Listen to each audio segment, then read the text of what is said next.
it's happening, largely through this false flag terrorism.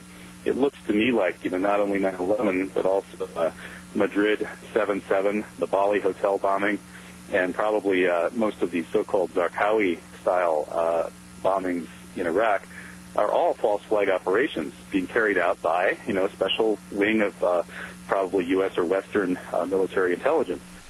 That was University of Wisconsin professor Kevin Barrett, who has recently drawn criticism for plans to teach an Islamic studies course next fall that will incorporate conspiracy theories that the U.S. government was involved in the events of September 11th. Professor Barrett joins us now. Professor, can you give us the context within which you teach this? Well, yeah, sure. I'm teaching an introductory course on Islam, and I think it's really important to cover these contemporary political issues, and one of them is, of course, the so-called war on terror. Now, the fact is that the great majority of the world's Muslims believe that 9/11 was an inside job. But that's your opinion, right? You're offering your opinion that there was an inside job.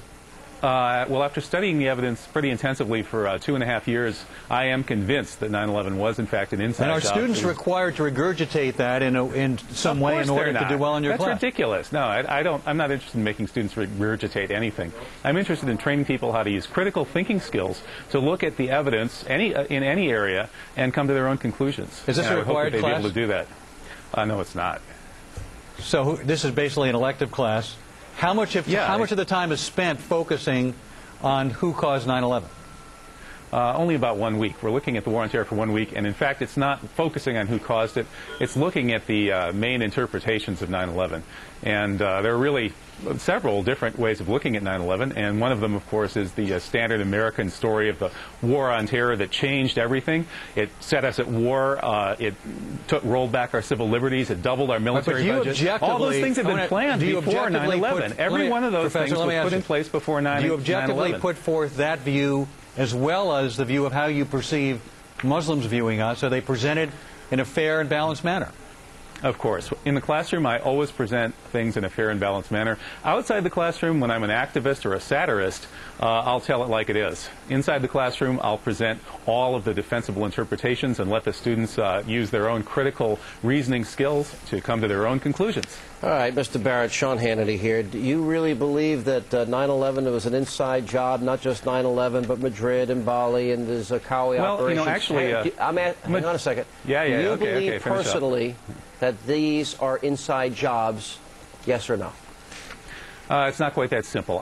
I do know, I don't believe, I know that 9/11 was an inside job. Professor Stephen Jones has found residue of thermate on the steel samples from the World Trade Center. We now know that it was taken down in a controlled demolition.